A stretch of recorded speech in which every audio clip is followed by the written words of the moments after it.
all struggling as parents. You see this white hair? I have 4 teenagers. Make dua for me. We're all in this together. Actually, they're now no longer teenagers, but at one point in time, I had 3 teenagers. Now I have only 2. So make dua, but this is the reality. They're now older, the teenagers, alhamdulillah. But we're all as parents struggling.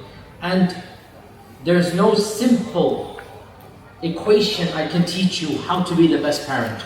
Rather, I say, to be the best parent, you have to begin with yourself, rather than your son or daughter.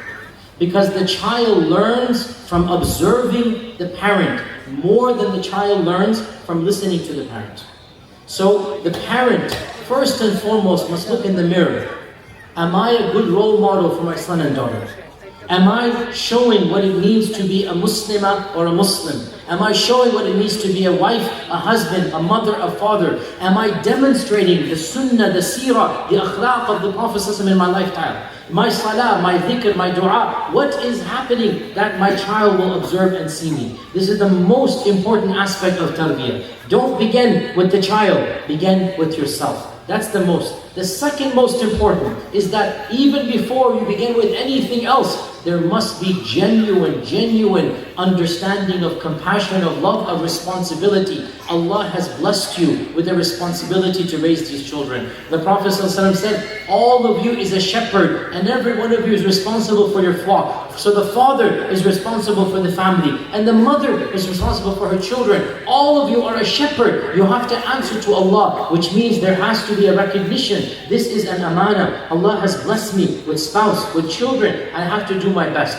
Thirdly, in the world and the time that we live in, subhanAllah, may Allah protect all of us. But there are so many fitan, so many problems, social media, whatnot, the internet, whatnot. Dear parents that are above the age of 30, 40, when you were teenagers and you didn't have cell phones, you didn't have internet, you still did things your parents didn't like, correct? So then what do you think your teenagers now have cell phones and you didn't have them? They might do things, it is what it is. Your best reality check is to understand they're being tested different than you. Lots of love, lots of dua, lots of role model, and understand. And I know this is a bit awkward to say, look, you have to think long term. You have to think when this 15-year-old becomes 45, what will he or she remember about me correcting their mistake? They made a mistake at 15. I had to correct it. My job isn't just the one-day correction. My job is the impact of that correction when they become parents and they have their own kids. You have to think long-term, and nobody can teach you the best way to raise your kids other than yourself. Why? Because everybody's different, and everybody's child is different. And in fact, if you have 3 kids, every one of the 3 kids is different. What works for one might not work for the other. What works for the both of them will not work for the third. This is the reality. So being a parent, I call it on-the-job training. There's no manual. Allah did not send down the grand manual of parenthood. No. Allah gave general guidelines, right? Treat them with ma'roof. Show compassion and love. Another thing, again, we learned this from the seerah and from the Quran. Treating your young adults, not children. Young adults means like 14, 15, 16. Treating your young adults like young adults and not children. When a child becomes baligh, which is 13, 14, 15. When a child becomes baligh, in the eyes of Allah, they are a man or woman. Why don't you start talking to them like a man or woman? Why don't you start giving them responsibilities of a man or woman? And train them. I believe one of our biggest, and this is not just me, much study has been done. One of our biggest problems is we treat teenagers like children, even though intellectually and biologically they're adults. They're not full adults, but they're mini adults. A 15-year-old in the Sharia is a young man or woman.